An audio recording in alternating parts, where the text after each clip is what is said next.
thank Secretary Wormuth and General McConville for being here. Welcome back to both of you. We appreciate your leadership in our nation's Army and look forward to discussing the Army's budget priorities for FY 2024. Before we begin, I'd like to express my condolences to the entire Army family following last week's tragic death of 3 soldiers in a helicopter accident in Alaska, and that comes on the heels of a recent death of 9 soldiers following a mid-air collision of 2 helicopters in Kentucky. Ensuring our brave men and women in uniform have access to the best training and equipment they need is the #1 priority of this committee.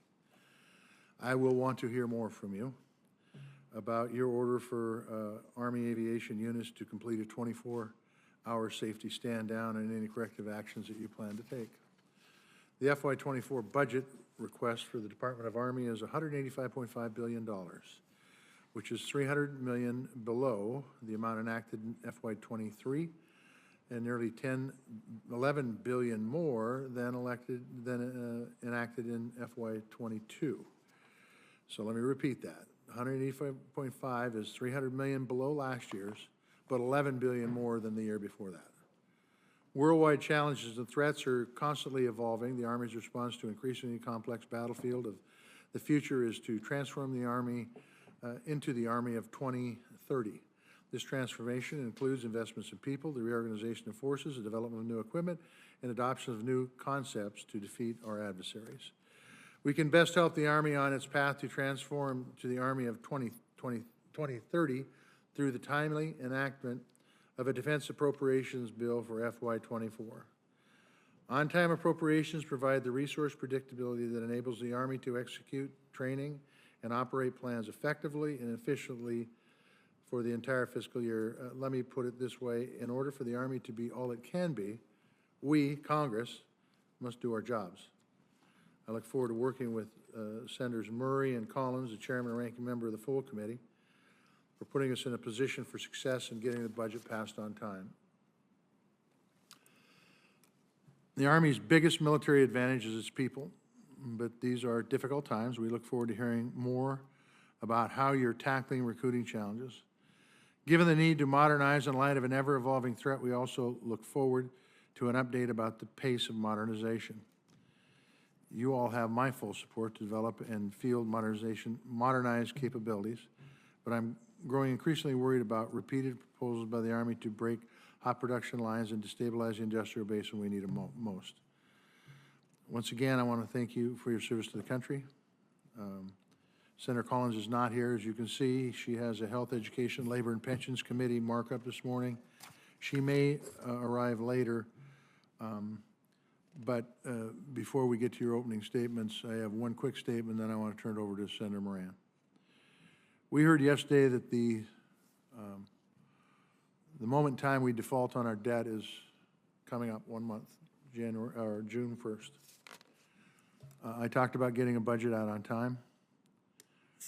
I do not know what the people in the Senate House are thinking. The truth is the deficit needs to be dealt with in a common sense way. What the House has done last week is not a common sense way and makes us a weaker country. And if we continue down this line, I am very concerned about funding for the military, funding for Homeland Security, funding for every agency that we have within the government. And so hopefully, common sense will prevail here and we will be able to continue on the path of getting a budget out, a defense budget in this case, by the end of September, so that you guys have the certainties not to waste a lot of taxpayer dollars, and the military industrial base has a certainty to know what we need and are able to deliver it on time. With that, I'll turn it over to Senator Moran. Chairman Tester, thank you. I would add my support for all of our efforts in this committee to make certain that we get our appropriations process completed, done on time, and that we avoid a continuing resolution that would be very damaging to lots of aspects of government, but particularly to our national security. As I begin my opening statement, I'd like to take a second to recognize the 3 Army aviators who lost their lives in a training accident over the weekend in Alaska. Another solemn reminder of the sacrifices service members and their families make every day, whether deployed or at home. Thank you both for your service to our nation and for being here today to discuss the United States Army's budget request for FY 2024. General McConville, it's my understanding that this will be your last posture hearing. While that saddens me, it may be a pleasurable thought for you. This is your last posture hearing as Chief of Staff for the Army. I'd like to especially thank you for your decades of service in uniform to the defense of our nation. I'm grateful for the relationship, the friendship that we've had, the conversations that you're willing to engage with me, and I'm especially grateful for your visits to Fort Riley and Fort Leavenworth last summer. Kansans take a lot of pride in the Army's presence in our state and in these installations' role in the defense of our nation. Kansas communities are engaged with supportive of the soldiers and their families who call these posts home. Secretary Wormuth, as we discussed recently, in fact, as recently as 5 minutes ago, I look forward to hosting you in Kansas in the near future to showcase the capabilities of Kansas military posts and the support of our Army soldiers. The United States is in the midst of one of the most challenging national security situations of my lifetime, and the Army is critical to the support of the security of our nation. The Army is critical to the future of our country. This administration's Army's budget request for FY 2024 does not adequately address these concerns. Assuming the best inflation estimates, the Army's FY 2024 request represents a real growth rate of a negative 2.4%. As co-chair of the Senate Army Caucus and a member of this subcommittee, it is my priority that the Army have the resources necessary to fulfill the national security obligations. We continue to hear of the ongoing recruiting crisis within the Army. The force will look different from just 2 years ago, roughly 35,000 below its FY 2022 authorized end strength of 485,000 soldiers. Congress should be informed of all the alternatives as the Army considers options to manage this significant reduction. Let's work with you. Let's work together to find satisfactory solutions and help the Army in its recruitment efforts. We need to overcome this deficit of soldiers. No one, I think is true in this room, wants to see the Army return to a tiered readiness model. I believe the retention of Army force structure is critical. While force structure reductions may be a quick fix solution, it will set the Army back at a time when the need for a ready Army is as essential as ever. Army senior leadership should keep Congress aware of any changes under consideration. I want to be your ally, not your critic. The Russian invasion of Ukraine has highlighted deficiencies in the U.S. industrial base, particularly as its ability to produce an adequate munitions stock and supply. Americans and Kansas workers stand ready to support the U.S. warfighter. I support the Army's recent investment into the munitions industrial base. I recently had a chance to visit the former Kansas Army ammunition plant, which will have a vital role now, re-engaging in supporting the increased munition production needs. I also want to applaud the Army's recent selection of the V-280 to be the Army's future long-range assault aircraft. This aircraft provides the needed speed and distance to support the Army 2030. I will continue to use my position on this committee to help support the modernization of the Army aviation fleet to keep pace with our challenges. The Army is the backbone of the joint force. If the United States is in conflict, our Army answers the call. While air and marine superiority are essential, this is only possible with the Army's presence. The U.S. ability to project power, to hold critical ground, relies upon the Army's ability to compete in the Pacific theater. I highlight, just at least from my own perspective, that our country faces real and serious challenges. We need to do the things necessary to make sure we counter those circumstances. The Army has a significant role. This Congress has a significant role in supporting that effort. I look forward to your testimony and your responses to the questions. Thank you both. Thank you, Senator Moran. We'll start with you, Secretary Wormuth. You have the floor. Thank you. Good morning, Chairman Tester, Senator Moran, and distinguished members of the committee. Thank you for your ongoing support as we continue to build the Army of 2030. And thank you in particular for your condolences for our Army aviators. It has been a difficult several weeks for our aviation community. And as soon as we got the word about the incident in Alaska, I asked the chief to look into making sure that we were going to do a stand down to make sure that we understand exactly what's going on here and that we can make sure that our aviators share lessons learned from these recent incidents. We're both very pleased to appear before you today. I want to thank General McConville for his decades of service and leadership in the Army. This is indeed his last hearing, and it has been a pleasure to do 3 cycles of budget hearings with you, Chief, so congratulations. We've accomplished a lot in the last year, but we still have a lot of work ahead of us. We remain focused on our 3 priorities: people, modernization, and readiness. The FY24 budget enables us to support the National Defense Strategy, provide ready forces to our combatant commanders, and take care of our people. By investing over $39 billion in procurement and RDT&E, we are maintaining our momentum on our modernization programs and are largely on track to bring 24 systems across the finish line in 2023. This is a big year for long-range precision fires. Prototypes of the precision strike missile, the mid-range capability, and the long-range hypersonic weapon will be in the hands of soldiers in this fiscal year. It's also a big year for next-generation combat vehicles. Mobile protected firepower is in production, and the AMP-V is also being fielded. And it's a big year for our integrated air and missile defense programs and the future vertical lift program as well. As we shift from 2 decades of counterinsurgency and counterterrorism operations to large-scale combat operations, we're also transforming our force structure. We are going to need to adapt our force structure to make room for things like the multi-domain task forces, as well as other new units like the indirect fire protection capability and our MSHORAD battalions. We're a ready Army, and we continue to emphasize readiness in everything we do. We're funding 22 combat training center rotations, we have a robust exercise program, and we're implementing our new readiness model, which helps us balance modernization, training, and ongoing missions. We're also investing in pre-position stocks, which have served us very well in Europe and will continue to serve us well in other theaters. To assist Ukraine in fighting Russia, the Army has provided over $20 billion in lethal assistance, including a wide range of munitions, radars, and combat vehicles, just to name a few items. One of the most important lessons we've learned from the situation in Ukraine is the need for a more robust defense industrial base. So in our budget this year, we have $1.5 billion to invest in arsenals, depots, and ammo plants. We're also working very closely with our defense partners in industry to increase munitions production so that we can continue to help the Ukrainians, but also, very importantly, to replenish our own stocks. Even as our soldiers provide lethal assistance and train the Ukrainian armed forces, we haven't taken our eye off of the pacing challenge of China. Indo-Pacific may be a theater named after 2 oceans, but the Army does have an important role to play there. The best way to avoid fighting a war is to show that you could win any war you might have to fight. So the Army is contributing to strengthening deterrence in Indo-Pacific every day as we campaign in the region through our exercises and partnerships. And if deterrence fails, the Army will be a key player on the Joint Force team if there's a conflict.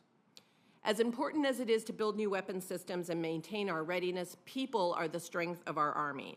This budget includes a 5.2% pay raise and funds important quality of life improvements like family housing, child care initiatives, and new and renovated barracks. We also, of course, want to build cohesive teams of soldiers that are trained, disciplined, and fit. So the Army is committed to positive command climates across the force where our soldiers can be all they can be.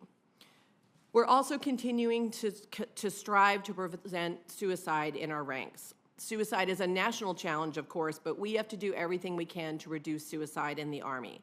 So we're pursuing a range of initiatives to help our soldiers be more resilient.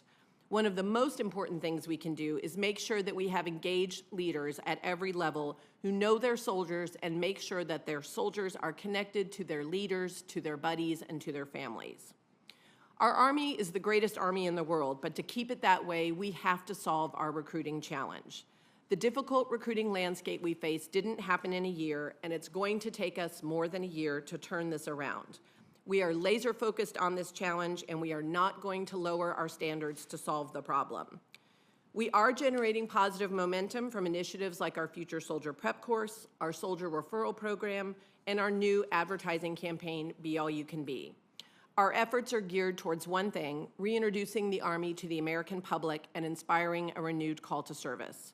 We very much need your help to be successful in that effort. I'm proud of everything our soldiers do to protect our country and look forward to your questions this morning.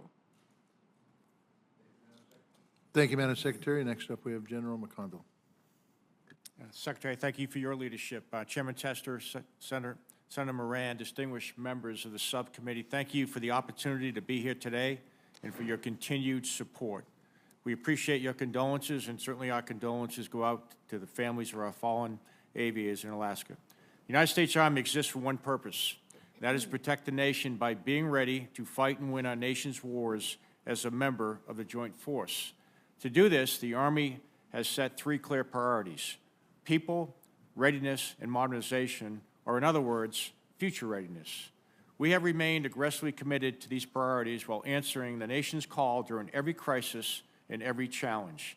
This year, the Army continues to undergo its greatest transformation in almost 50 years. And we are delivering on modernization because we have been consistent and we have been persistent on our modernization priorities. Last year, we officially updated our capstone warfighting doctrine to multi-domain operations, which incorporates emerging lessons from Ukraine. We continue to stand up new organizations to support our new doctrine. Last June, we reactivated the historic 11th Airborne Division in Alaska. In September, we stepped the third of our 5 multi-domain task forces. As the Secretary noted, we are on track to field 24 signature weapon systems in FY23. But at the end of the day, we must get the right people in the right place in order for any of these initiatives to be successful. This is why people remain the Army's #1 priority. We want every young person and every parent to know that service in the Army is a pathway to success, both in and out of uniform. Whether you serve for 4 years or you serve for over 40 years, the Army offers endless possibilities. We are not only a profession of arms, but we are a profession of professions. You can be whatever you want to be in the United States Army. In fact, you can be all you can be. I'm often asked how people can help us, and my answer is inspire young men and women to serve. Because when we get the call, we go with the Army we have. The Army we have is the world's greatest fighting force because we serve with the world's greatest soldiers. With your continued support, we're going to keep it that way. Thank you, and I look forward to your questions. Thank you each for your testimony. Last week, as I said in my opening statement, there were 3 soldiers who were tragically killed when the helicopters collided during a training mission in Alaska. And as I also pointed out, this is on the heels of another fatal helicopter accident in Kentucky that cost 9 lives. February 2nd, 2 soldiers lost their lives in a helicopter accident, also in a training mission, this time in Alabama. So, General McConville, you issued a stand-down order to the Army aviation units last week and directed additional safety training. Would you please give us an update on what you will be reviewing specifically? Yeah, thank you, Chairman. And, last year for Army aviation was the safest we've had in history, but we're only as good as our last flight. And as you mentioned, we've had 2 tragic flights in the last month. And as a result, the Secretary and I directed a safety stand-down.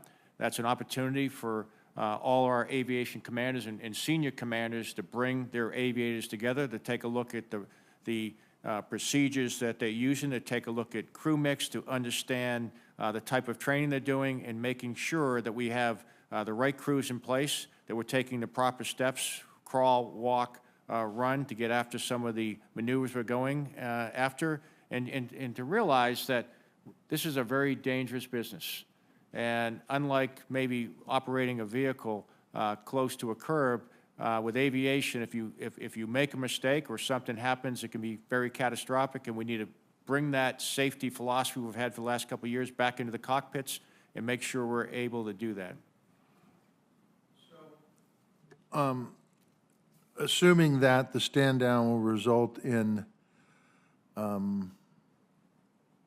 some solutions to the problem, whether it's in safety or whether it's in crew training, how long do you think it'll take to implement anything that comes out of this stand-down? Well, I think it's going to be over the next couple of days. So they, they'll bring it back, and we're expecting immediate results. All right, Secretary Wormuth,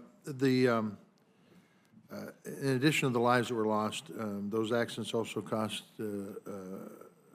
aviation accidents since 2020 have cost the Army about $600 million in equipment. Are you appropriately funding for some of the training the General just talked about, for spares, for simulators? Yes, we have been fully funding our flying hours for the last 2 budgets that we've submitted, for example. And so, you know, we have put investments into making sure that we have sufficient resources for our simulators, for our flying hours, for all of our pilots. You know, there are challenges, of course, in terms of looking at spare parts and maintenance and all of that. So I think one of the things that we need to look at is, are our pilots actually getting enough flying hours? But to do that, we've got to make sure that the aircraft are ready to fly. And so there's sort of a lot of pieces that fit together in that. But we are definitely investing fully in that, in my view. And you have the money in this budget to be able to continue to invest fully in that? Yes. Okay, thank you. A little over a year ago, you informed this committee of a decision to reduce end strength from 485,000 to 476,000 in order to maintain what you talked about in your opening statement, a high-quality Army. Now, based on the latest recruiting data, that number looks to be further reduced to about 452,000, which, by the way, we should have an exact number on that, but around 452,000 for this fiscal year. And we understand that that goal may not be reached. So where do things stand with Army recruitment? Are you seeing a positive connection between additional advertising and recruitment bonuses resulting in more men and women signing up for the Army? Chairman, we are seeing improvements in our recruiting situation. We are in a better position, for example, at this time last year than we were in the previous year. At the same time, the chief and I set a very ambitious goal of 65,000 new recruits this year, and we are not going to make that goal. We are doing everything we can to get as close to it as possible, but we are going to fall short of that.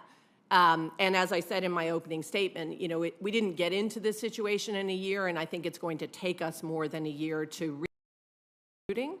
And we are going to have to look at, as I also mentioned in my opening statement, that for our so our process and make sure. Senator Moran,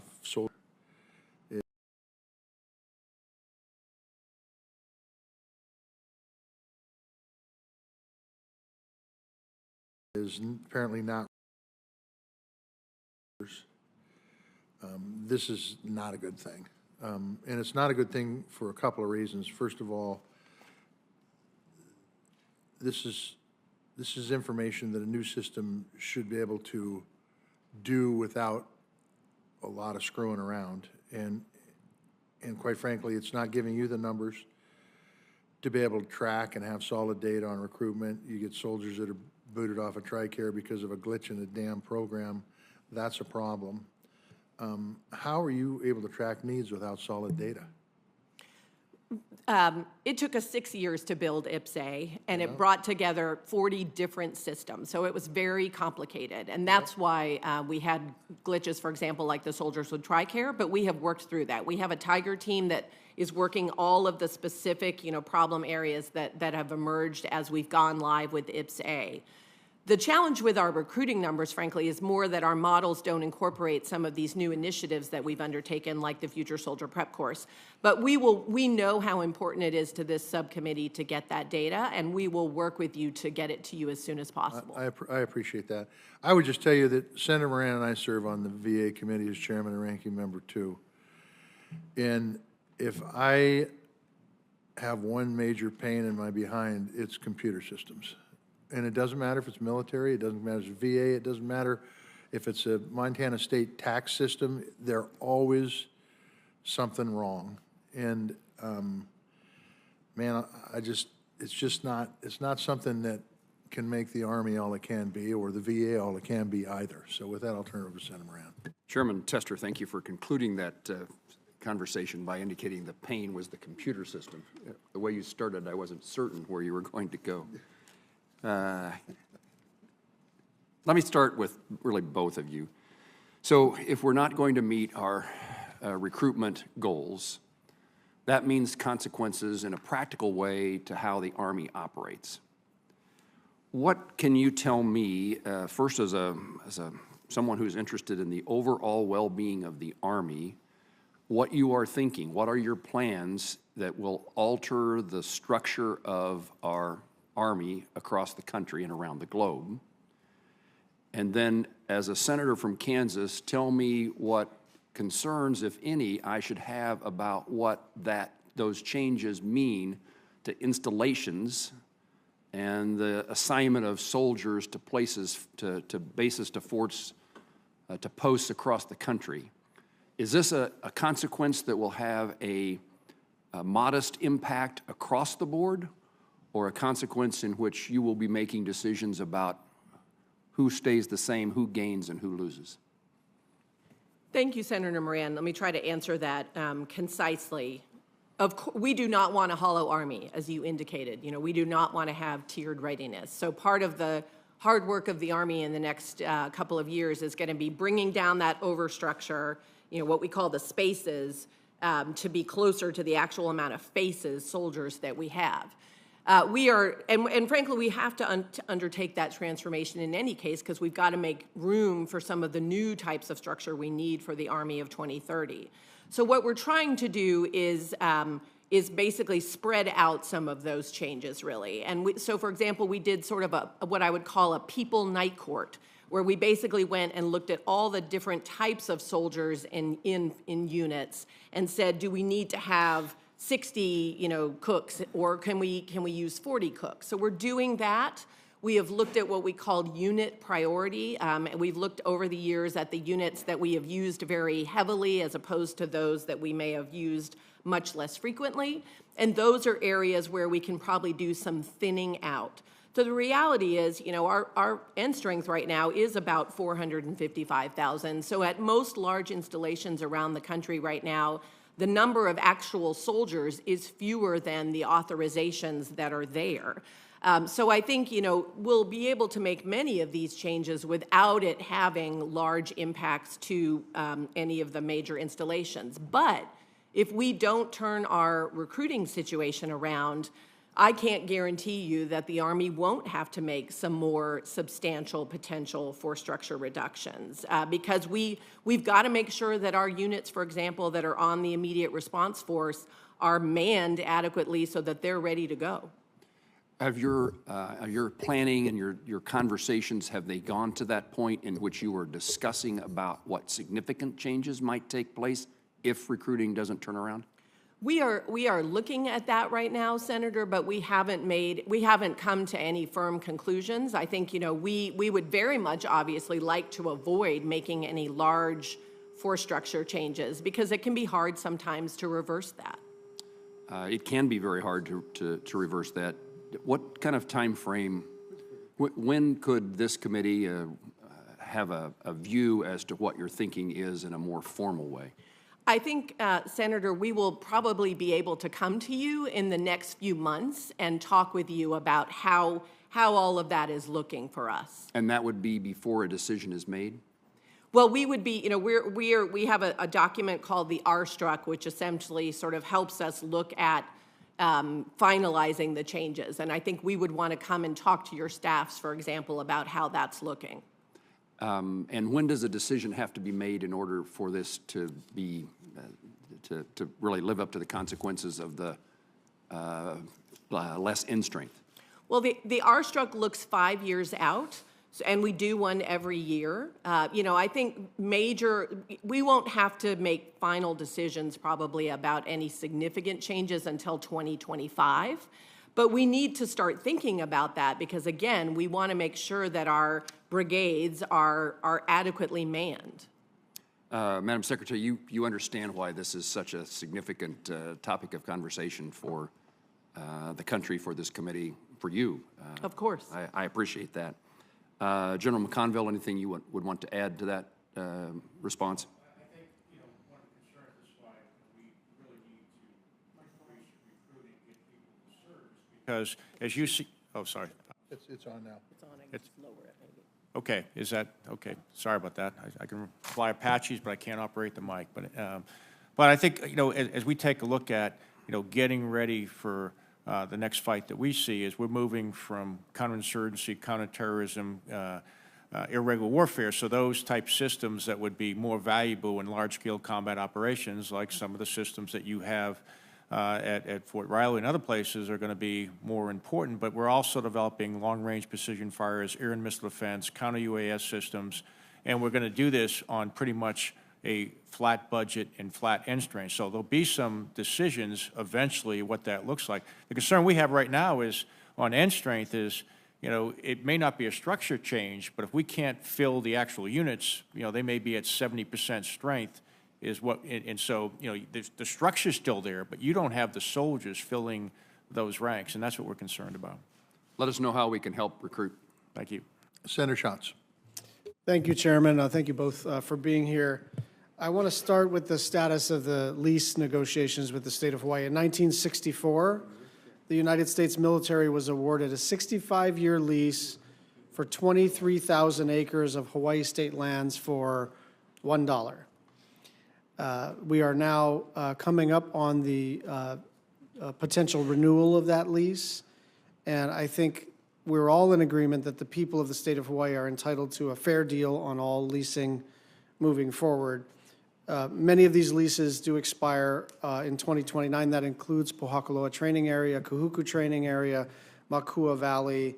And I think where we are all landing is that promoting our national security and treating the citizens of the state of Hawaii with fairness and respect are not mutually exclusive. In fact, at this point, they're completely intertwined. So, Secretary, could you just give me an update on the status of the negotiations? Certainly, Senator Schatz. As you know, we have two environmental impact statements that are underway right now that are relevant to looking at the lease agreements, and those, I believe, will be completed at the end of this year.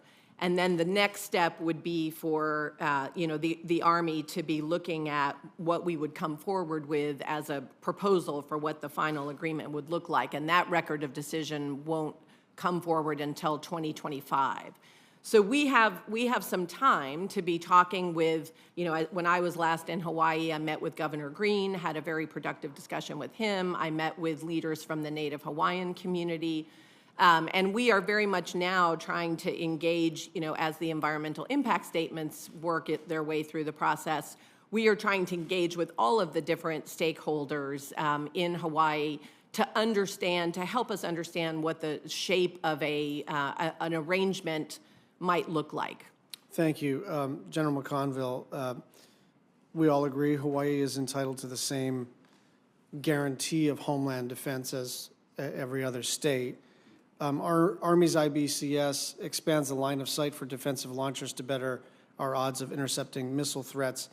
Are there considerations for how the IBCS program could apply to the defense of Hawaii? Well, right now is a potential consideration. I'm not aware of anything right now that put IBCS, but as you said, it's a game-changing technology that allows us to integrate sensors and shooters for air and missile defense, and that does give us that capability. And if we lay out that requirement, then we can take a look at it. There's a lot of talk about Guam and the defense of Guam. I completely support that. I want to just remind everybody that Hawaii is the homeland. Hawaii is not an insular area. It is the 50th state. It is the home of Indo-PACOM. It is the home of U.S. Army Pacific. It is the home of Marine Forces Pacific. And even if it's difficult, even if it's expensive, we still need to have, and I get that HDRH, was abandoned, and perhaps for legitimate reasons, but I just want to flag for you that as we're gaming out our scenarios, that we are focusing right now on the kind of central and western Pacific, and then the continent. And Hawaii deserves protection too.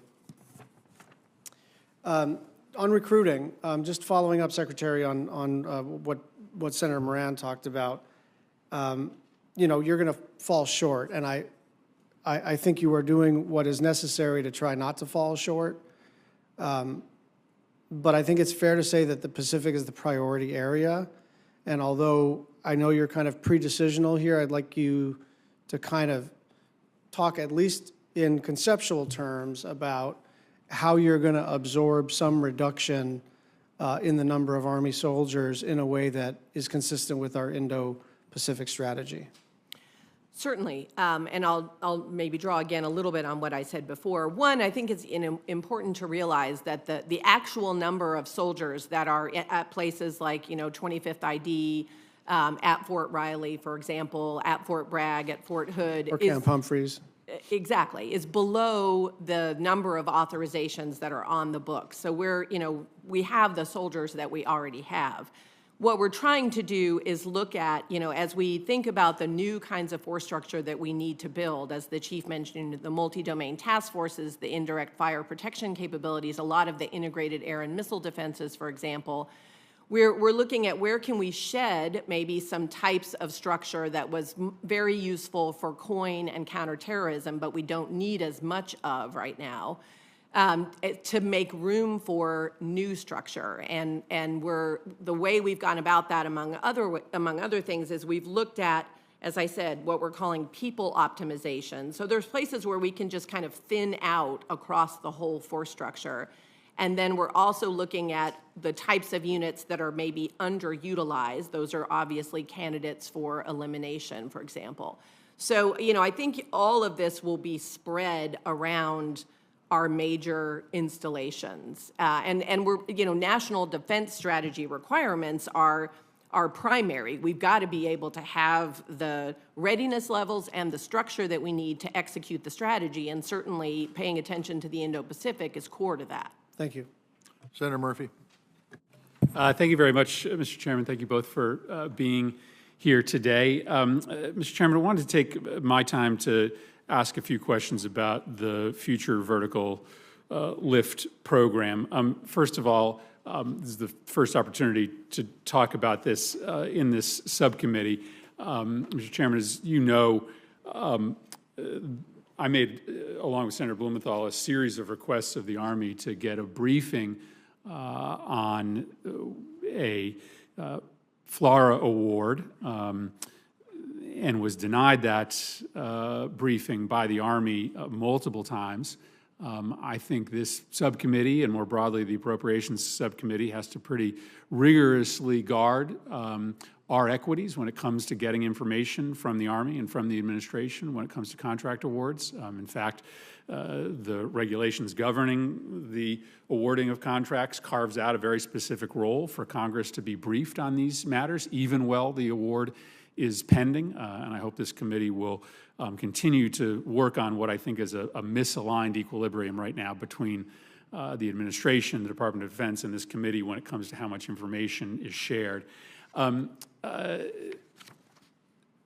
Wormuth, I wanted to talk to you about this specific award. I understand I have parochial interests, right? This was a contest between Bell, Textron, and Sikorsky, and the award went to the Bell program. But I guess I want to talk to you a little bit about my concerns regarding tilt-rotor aircraft. My understanding is that past performance did not factor in to the contract award.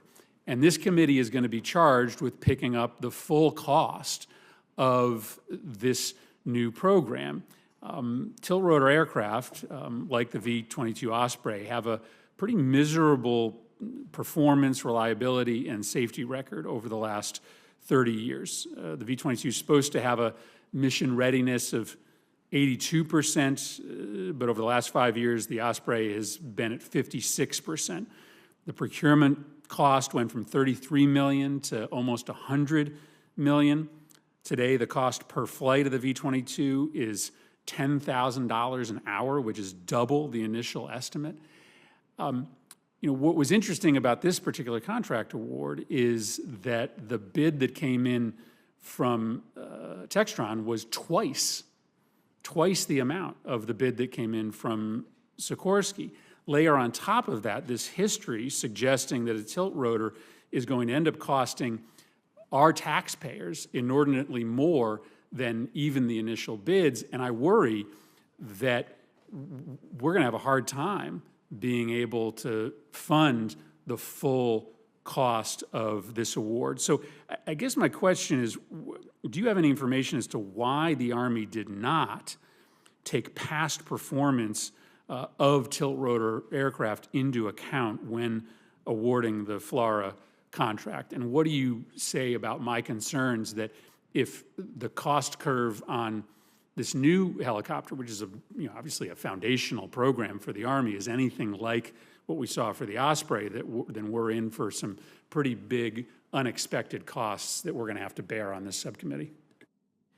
Senator Murphy, first of all, I want to say, of course, I completely support and value the important oversight role of Congress in these matters. So we want to be good partners with you in terms of being transparent. And if you have not already, received a detailed briefing, now that the GAO has issued its decision, if you will, on the competition, I certainly will make sure that Mr. Doug Bush and their team get up to talk with you about that.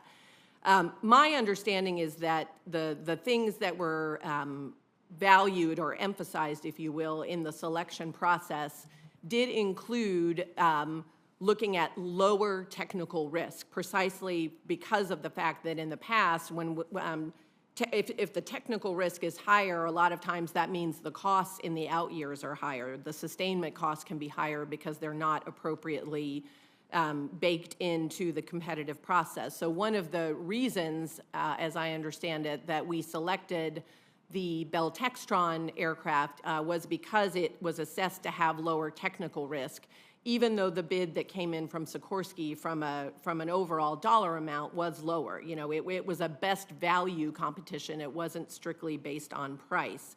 And we in the Army had some considerable concerns about our visibility into the design process that came from Sikorsky. So I can get back to you in more detail in terms of how exactly we incorporated past performance of the Osprey into the calculations, but we absolutely emphasize the importance of having lower technical risk in the program. Mr. Chairman, I will just note that our subcommittee has a GAO report on this very specific question of whether risk is being properly calculated when awarding programs within the Future Vertical Lift Aircraft process. And what this GAO report comes to the conclusion is that right now, the Army is not properly identifying sort of long-term risk on these programs. And so look forward to being in a dialogue about some of the recommendations in this GAO report and getting a better holistic sense of how much this is going to cost the taxpayer in the long run. Thank you very much. Very quickly, Senator Murphy, have you been briefed by the Defense Department or the? And I have. I have, and I thank you for arranging for that. Senator Hoeven, would you yield to the chairman of the full Appropriations Committee? No. Absolutely. Thank you. Senator Murray. Thank you so much, and I do have to get back to a markup, so I really do appreciate that. But first of all, let me just say, Chairman Tester and Vice Chair Collins, who is being filled in by Senator Moran today, I'm really glad to join both of you to keep talking about the investments that we've got to make to support our troops and keep our country safe. These hearings that we're having are so important to remind us that we need to return to regular order and pass our nation's funding bills in a timely, bipartisan way, and I will keep saying that till we get back to regular order. Now, if we are going to stay ahead of our competitors like China and others, that means that our investments have to keep up, not fall behind or fall into uncertainty because of partisan gridlock. So I'm really glad we have this opportunity today to hear from our witnesses about what that means for the Army. And of course, how we support our service members and their families, like the troops at Joint Base Lewis McChord and Yakima Training Center in my home state of Washington. And it's really important to me that this conversation also focuses on getting our military families the support they need, like child care and mental health care and good housing and schools. And we also have to make sure we're keeping men and women in uniform safe. My heart goes out to the families of the soldiers we lost in the recent helicopter crashes. I expect to hear more following the Army's review of the safety procedures about how we are preventing future tragedies. Because at the end of the day, the heart of our military isn't our weapons or our equipment. It is the brave and talented men and women who are willing to put their lives on the line to keep our country safe. So before I ask my questions, I just want to thank each of you for your service to this country. This committee has a deep appreciation for everything our service members do to keep their members safe. With that, let me just ask a few questions. Secretary Wormuth, in my home state of Washington, we are still seeing issues with the availability of suitable and affordable housing, especially at JBLM. And I'm hearing that as many as 250 service members and their families spend from 3 to 4 months in hotels or other accommodations while they wait for a home on base to become available. These service members and their families have to have safe and reliable and affordable place to live, period. I want to ask you what you are doing to make sure that housing needs are being met both on and off base. Thank you, Chair Murray. Availability of housing is a challenge around JBLM and in a number of other locations around the country. We're doing a few things to try to work on that. First of all, this budget has $690 million in it for family housing. And then we also obviously have our privatized housing that we work with the 5 different companies that provide that housing. So we are constantly looking at how can we invest more, how can we encourage those companies to invest more so that we're able to generate more inventory at places like JBLM. Another thing that we're doing, I think, is we are really pushing OSD to reopen how they calculate the basic housing allowance. And this goes to, obviously, being able for our soldiers and families to afford housing off post.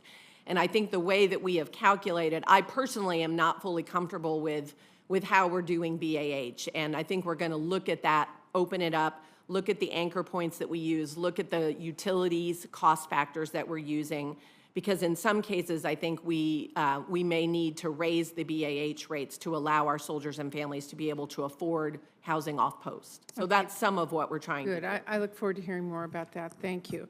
A Department of Defense review that was finished last year found that the drinking water supplying 24 installations exposes about 175,000 service members a year to dangerous levels of chemicals linked to cancer and other illnesses. The presence of these environmental contaminants, including PFAS, on installations and their surrounding communities continues to be a huge concern of mine, and I know many others here in the Senate, especially with some of the worst contamination levels at JBLM and Yakima Training Center. Are there barriers you have identified in cleaning up these contaminants on active installations? Chair Murray, to my knowledge, there are not barriers to cleaning that up. I mean, if there are cases where drinking water is not found to be safe, we will immediately work with the affected areas to get, access to safe drinking water, whether that's by looking at, new wells or other ways to solve that problem. I am aware that I think the EPA is contemplating making some changes to how it assesses what is a safe level of PFAS, and I think that will have potentially very substantial So are you implications. coordinating with the EPA to make sure the Army is testing at the most recent recommended lifetime drinking water health advisory levels? I'm sure that we're coordinating with the EPA. If the EPA changes what they determine to be a safe standard, that will have implications for us that I think will be significant financially. Okay, thank you very much. Thank you, Mr. Chairman, and thank you, Senator Hoeven. I appreciate it. Senator Hoeven. Thanks, Mr. Chairman. Secretary, first, thanks to both of you for your service. Secretary Wormuth, are you aware that the administration's released a draft regulation that would require contractors to report, defense contractors, to report on their greenhouse gas emissions for the weapon systems they make and also set emission reduction targets? Are you aware of that regulation? Senator, I don't think that I'm aware of that specific proposal at this time. It hasn't come to my attention. It's a draft proposal, but essentially, if we're going to make contractors track their emissions on the weapon systems they make, as well as from their suppliers, aren't we starting now to prioritize, I guess, emission standards over weapons performance? Well, Senator, without seeing the specifics of the draft, I can't really speak to the implications of it. I mean, For example, if contractors are being asked to just track their emissions and maybe report them, that's different from having some sort of a consequence if their levels are deemed to be, you know, not acceptable. So I think I would just need to know a little more about the So specifics. tracking the emissions and setting standards for like munitions and bombs and things like that, we're going to now make that a factor in deciding which ones that the military procures, and won't that affect both the effectiveness of those weapon systems for our warriors as well as the cost? Well, Senator, again, I haven't seen the proposal, so I hesitate to comment on it. What I will say is, obviously, our soldiers need to have the best possible equipment to defend this country, and I would want to make sure that that's what we would put our emphasis on. Thank you, thank you. And then, General, so I was just in South Korea and Taiwan. Taiwan's ordered and is paying for, I think, on the order of $19.5 billion worth of military hardware that they want to use, obviously, to counter aggression by the PRC, China, in the Taiwan Strait. And obviously, we're working with other allies in the Indo-Pacific. Japan, Philippines president is here now, and so forth, to deter China's aggressive behavior. One of the issues is getting those munitions. So it's not just about modernizing our forces, which we must do, and obviously this committee funds that effort and is working with you to do it. It's also providing those enhanced armaments to our friends, our allies, partners, and friends, that should sound familiar to you, in the Indo-Pacific. By the same token, we need and are providing assistance to Ukraine, but they're needing to procure these weapon systems as well. And we're modernizing our forces. That puts a real strain on the supply chain. What are we doing? What can we do to expedite that, which is crucially important in Ukraine right now? It's crucially important in the Indo-Pacific right now. And it's crucially important to our own forces and making sure they have the very best armaments. Well, so I think it's really important that we invest in our organic industrial base, and you know, as we talk and for the long term, and as we. Sir, I agree with the investment, but my question is, we need to expedite the production now. That's what can we do to expedite the production now with the investment we're making? Is my question, sir. Yeah, I guess you know my response, having watched this, is you know.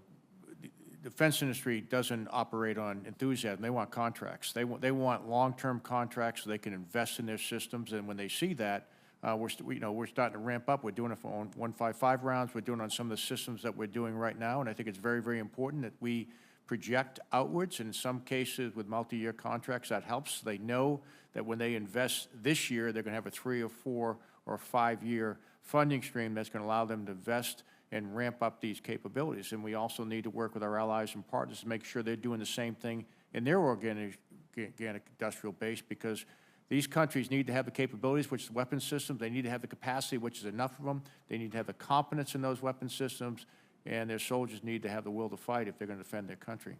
For both of you, are we providing the assistance in terms of the weapon systems requested by Ukraine to end the conflict so that they can be successful rather than stalemate? And I would ask first you, Secretary, and then you, General. Senator, I believe that we are providing the Ukrainians with what they need to fight against the Russians. So, you know, we are giving them systems, and certainly the Army is giving them systems. Versus stalemate now. I think we want to see the Ukrainians prevail. Obviously, I think that is in the national interests of the United States to do more than achieve a stalemate. You know, we can't let there can't be a precedence of being able to just declare that a country doesn't exist. So we need to give them the equipment they need to defeat the Russians, and I think that we are doing that. General? I would add, it's not just the equipment, it's the training. And what we're seeing is a lot of higher level combined arms training up to the brigade level, and in another venue we give you the exact numbers, but we have significantly increased their capability to combine arms operations at the brigade level and above. Again, thanks to both of you. Thank you, Mr. Chairman. Senator Shaheen, 20 minutes ago, you were 1 minute away from asking questions. It's your turn. Finally.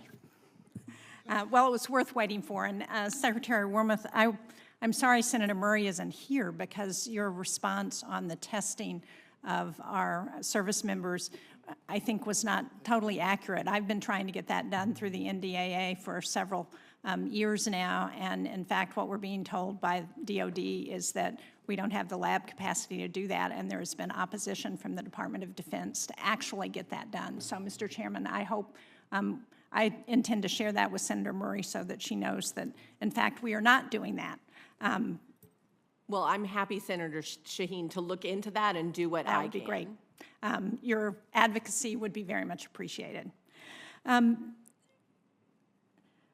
For both of you, when you appeared before the Armed Services Committee earlier this year, I asked why the Army had once again failed to include full funding for the enhanced night vision goggles, binoculars, the ENVGB. Congress stepped in last year to restore the full $300 million.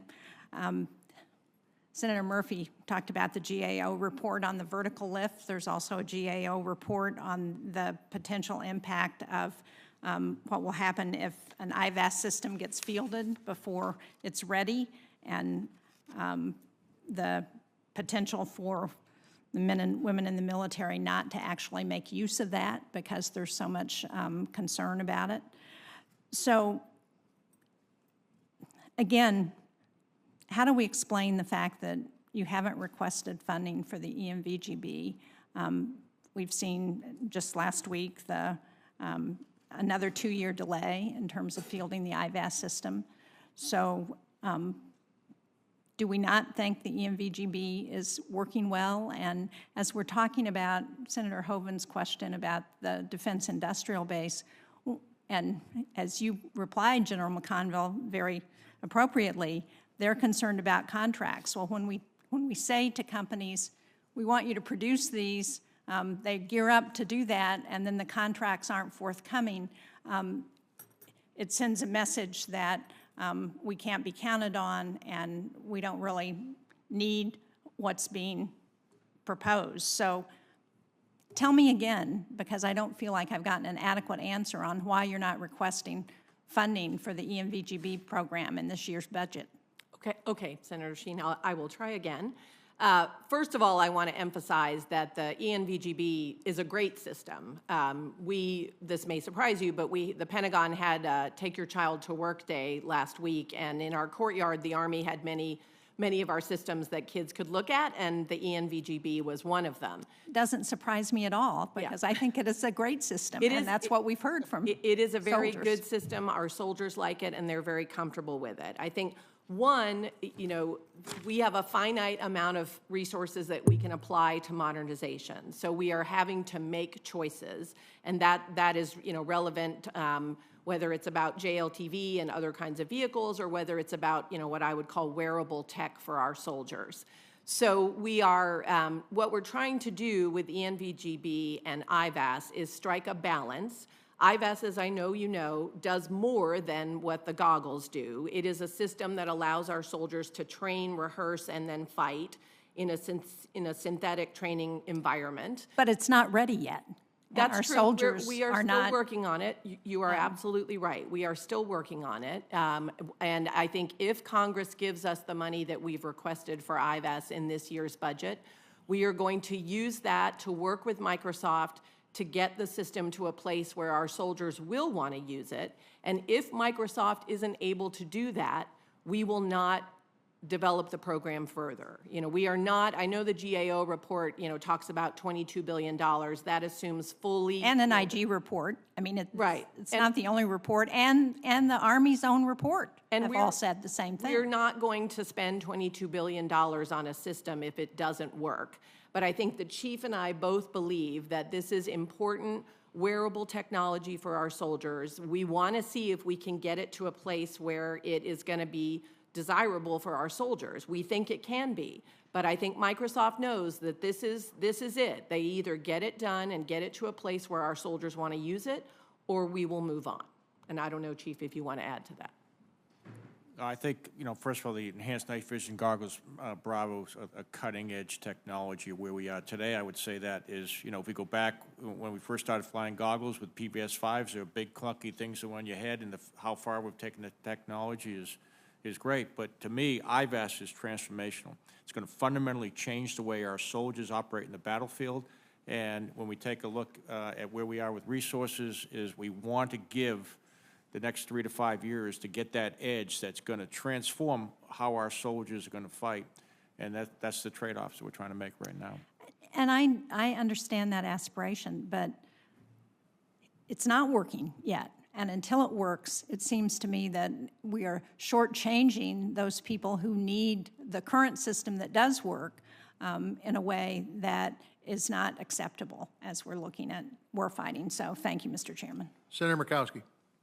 Thank you, Mr. Chairman. Thank you both for being before the committee here. I join other colleagues in expressing sadness and condolences at the loss of life with the helicopter crash in Alaska this week. Families are grieving, the community is grieving, and I know for Army, all are grieving, and there is a great deal of review that will come forward as a consequence of this. General McConville, I'm looking forward to being with you in Alaska on Friday. Hopefully the opportunity to be up there at Fort Wainwright. But Secretary Wormuth, I know we have in place now this stand down for a period of time. I am hoping that this stand down will achieve the desired outcome, which is really to determine the safety there, and not just a messaging tool that we're kind of looking at this. But I think we recognize that not only this horrible, tragic incident, but that this follows others that we have seen, unfortunately. And so if you care to comment very quickly on that. Yes, Senator. The safety stand down, as the chief and you have discussed, will allow all of our aviators to focus on safety, to review their procedures, make sure that they are doing everything that they should be doing. And that absolutely will involve more than just messaging. And then, of course, there will be investigations. There's already an investigation underway at the crash that we had at Fort Campbell. And we will probably learn additional insights from those investigations that we will also make sure the aviation community has and can make any changes that are needed. Thank you for that. Let me ask a couple questions about provisions within the 2023 NDAA, and this is under Section 603. We authorize some policies that we're hoping will improve the quality of life for the soldiers that are stationed in Alaska. I have been told that right now there has been no guidance released for how and when these new policies are going to be implemented. And my concern is that we have service members that are missing out on some of these time-limited incentives that are, again, designed to help alleviate some of the hardships that are just inherent with being in the North.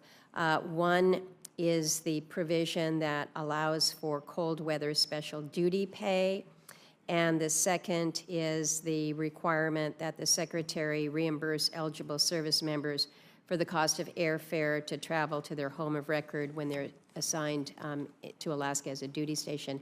Can you give me any information in terms of when soldiers can expect to receive either the cold weather pay or, again, receiving the reimbursement for eligible travel?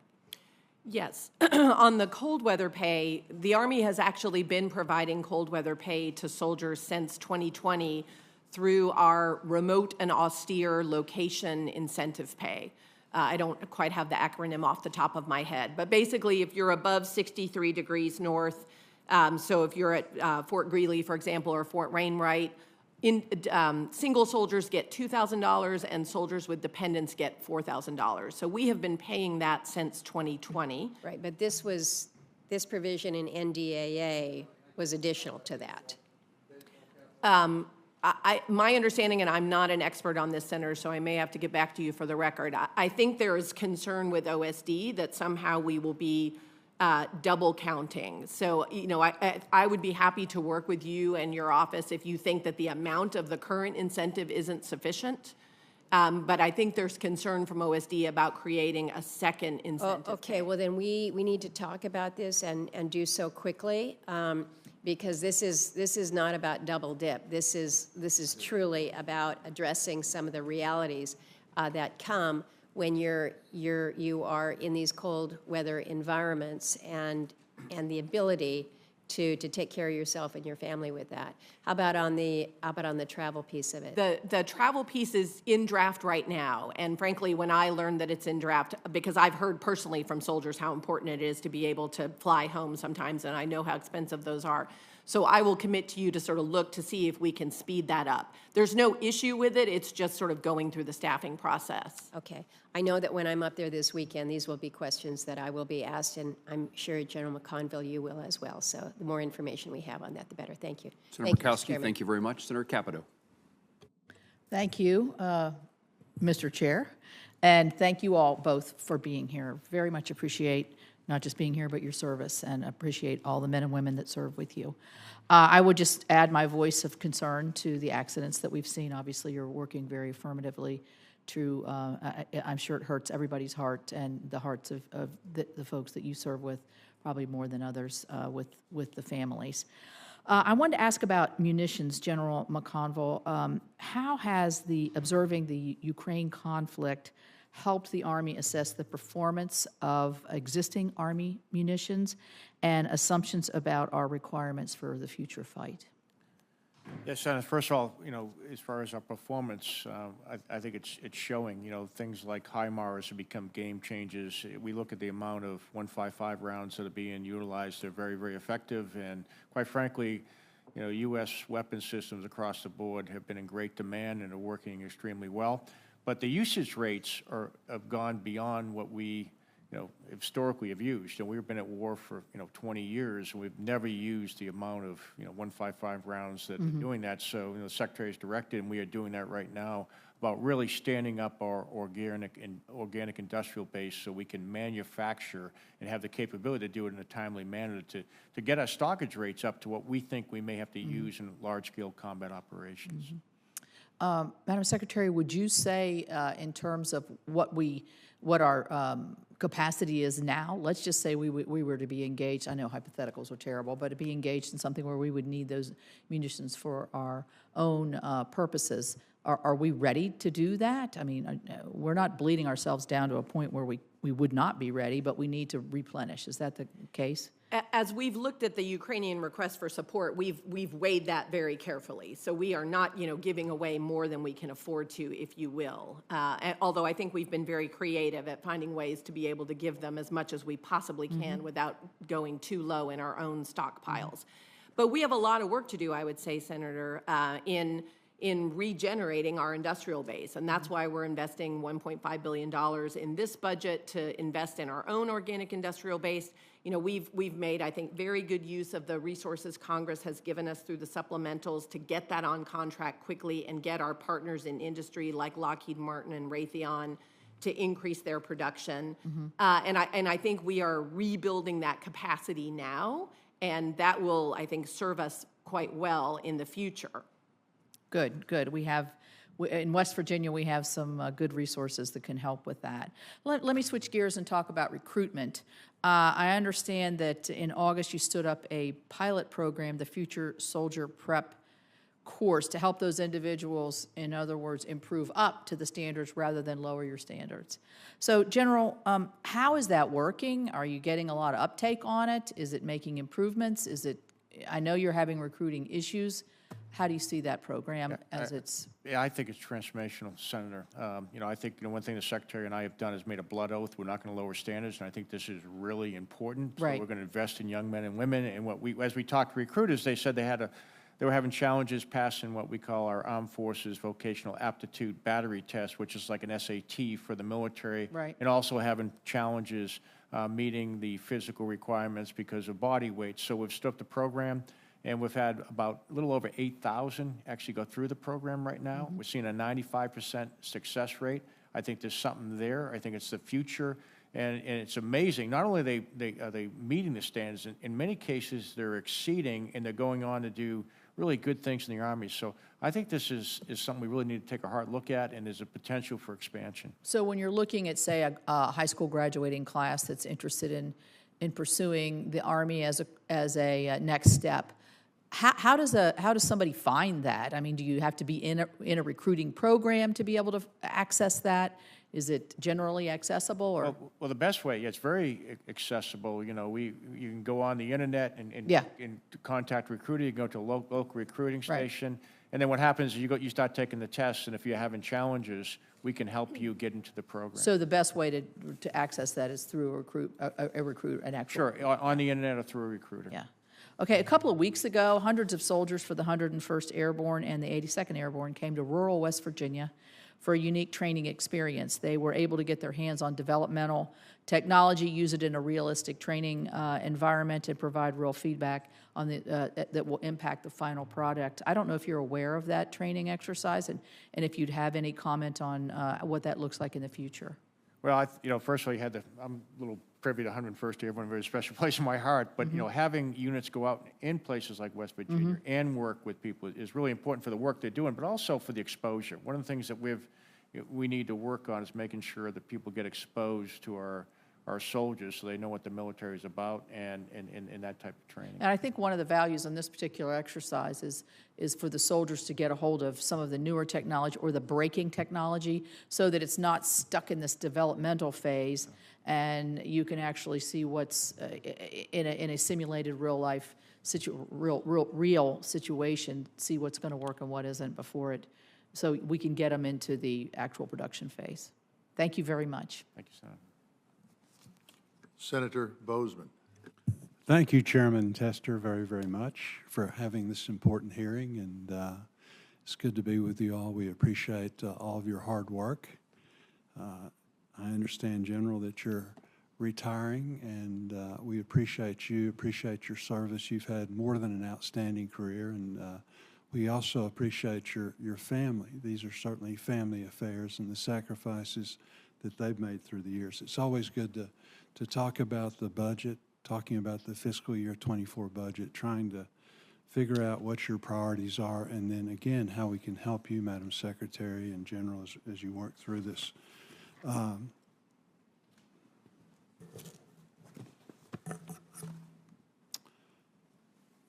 General, you've been focused on maintaining readiness and modernizing the Army to ensure it has the tools needed in a future conflict in the Pacific.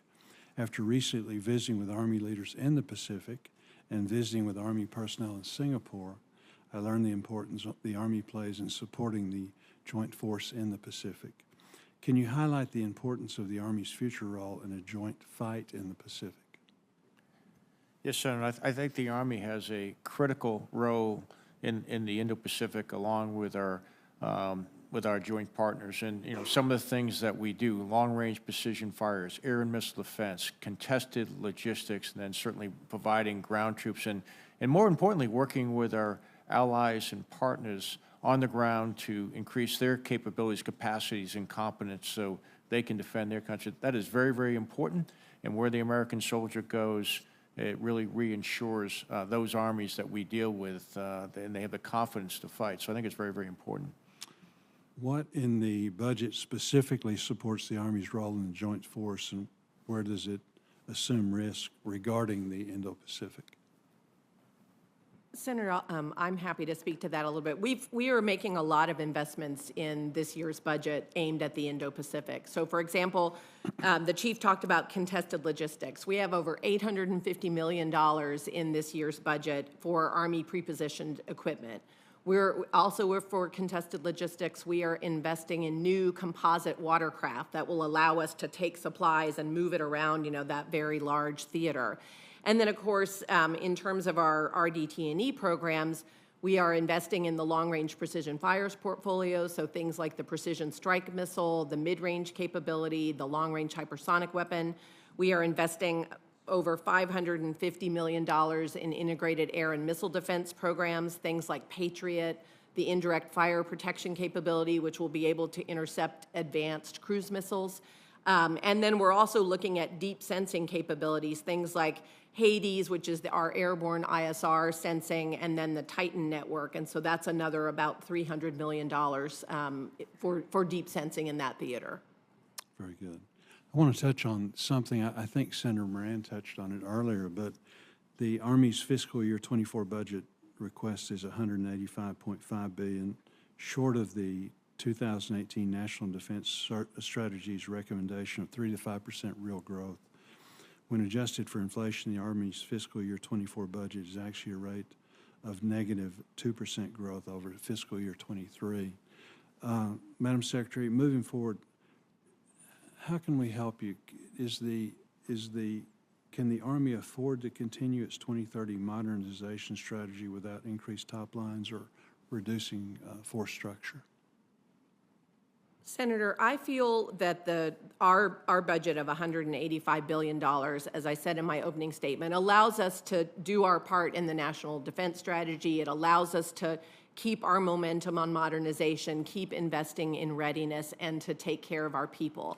I think the challenge for us is going to be as we look to the out years, frankly. You know, the future vertical lift programs, for example, are very, very expensive. You know, the optionally manned fighting vehicle program is very expensive. And as we look at, you know, trying to, as those become programs of record and the Army needs to start fielding them at scale, that is going to get very expensive. And so where I worry under the current budget is how are we going to manage all of this in the out years and still take care of our people. We have a lot of infrastructure bills, frankly, not just associated with our housing for soldiers and families, but also power projection. If Senator Schatz were here, he knows all about the infrastructure situation in Hawaii. So it's looking more to 2030 and beyond where I think it gets challenging. Thank you all very much. Thank you, Mr. Chairman. I will turn it over to Senator Moran for his close. Chairman, thank you. I'll submit for the record this question to both the General and the Secretary. The unfunded priorities list includes $530 million to bring the total procurement of Abrams tanks to a full brigade level. I'd like to hear why that's not included or why it's important and see if we can be of assistance in that regard. And then so much of what we've talked about and so much of the capabilities of the Army is dependent upon this issue of recruitment.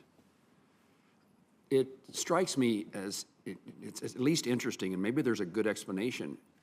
Why is recruitment so difficult when retention is so favorable? One would think that those who are serving, who are making the decisions to re-enlist, have encountered a good experience, but it's not translating into people who have not yet served. Is there some analysis or a way to take advantage of the circumstance in which people are re-upping to get people to up for the first time?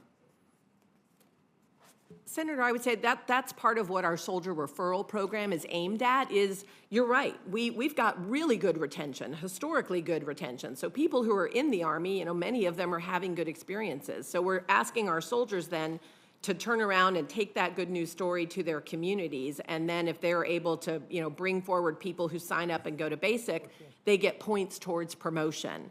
But so, I think some of it is, again, about reintroducing the Army to the American public and really, you know, addressing legitimate concerns that parents have sometimes about what kind of housing their kid is going to be in or concerns about sexual harassment.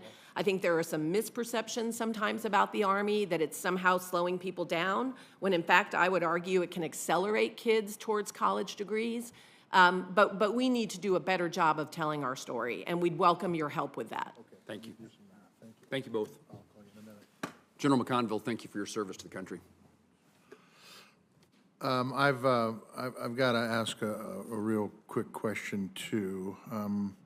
This is on modernization programs and the transition. The Army is going to invest in 6 modernization portfolios to build the Army of 2030. This requires sufficient funding for research, technology, maturation, prototype development, and experimentation to advance military systems to meet future operational force requirements. However, the Army also is slashing enduring programs and hot production lines while undergoing this modernization. The impact on the defense industrial base, our suppliers and workforce, is significant. And I would tell you, after all we've heard in this committee about our industrial base and predictability, it is somewhat contrary to that, and that's being kind. So, what are you hearing from the defense? This is for you, Secretary Wormuth. What are you hearing from the defense industrial base and our critical suppliers in response to repeated proposals to terminate hot production lines of enduring program? And I don't mean that to be a pointed question. I mean that to be a question that I'm very concerned about our supply chains, very concerned. And I think one of the things we've tried to do on this committee, in all branches of the military and the defense budget overall, is to make sure there is predictability in purchasing. That being said, there are antiquated programs that need to go away. And that's perfectly acceptable and good business. But the question is I don't want this to impact critical supply chain bases. So tell me what you're doing. Certainly, Chairman. First of all, it's very much in the Army's interest to have a robust and healthy defense industrial Agreed. base. So we share that. With finite resources, we are constantly, the Chief and I, having to strike a balance between putting resources towards the new systems that we're developing in those 6 modernization portfolios that you mentioned, but also trying to maintain our enduring programs, things like Abrams, things like PIM, things like Stryker, for example. And we, in making those choices and in setting that balance, do weigh the health of our industrial base. So my view is we've tried carefully to not make any decisions that severely damage our industrial base. And we are also, you know, the supply chain, that goes well beyond, obviously, the Army's organic industrial base. And what we're trying to do there is work with our partners in industry, the big primes, to help them rebuild their supply chains. Senator Shaheen, for one question. Thank you, Mr. Chairman. I'm sorry, I didn't realize things were going to move so fast, but I wanted, because so much of the hearing has focused on recruitment and the challenges with recruitment, I wanted to raise a question that was presented to me last week. I had a chance to meet with former members of the Afghan female tactical platoon who are here. And as you know, there are a number of Afghan former service members who worked with us during that conflict. I was interested to hear them say they would very much like the opportunity to continue to serve the United States. So as you think about recruitment challenges, are there ways in which we can enable people like these women who have honorable service, who want to continue to support this country, to serve?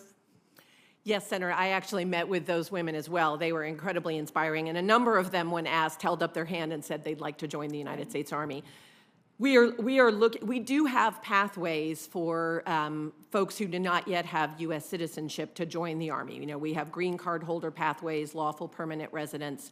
My understanding is that the current immigration status that those women have, you know, may not be high enough, if you will, to allow them to join the Army at this time. But I offered, for example, to write a letter to Secretary Mayorkas at DHS to try to help with their political asylum proceedings. But if they're able to, you know, be granted asylum, for example, assuming they meet our requirements, and I think they will, these women are very skilled. If anything, the biggest issue for them will be the language requirement. Right. But we are ready and able to receive them as soon as they're able to come through the process. Well, Mr. Chairman, I would urge the committee to think about what we can do to help advance that, because we have a number of committed people who want to serve this country, and we should give them the opportunity. I appreciate you bringing out that point, Senator, and I think it's certainly worth considering and finding out how we can add to making the Army all it can be, or all it wants to be, or all it will be, or all it is, okay? General McConville, I too want to add my voice to the folks saying thank you for your service. Thank you for what you've done. Thank you for being very professional in front of this committee. I might add, I think your testimony took about 3 minutes. We like that. Get to the point.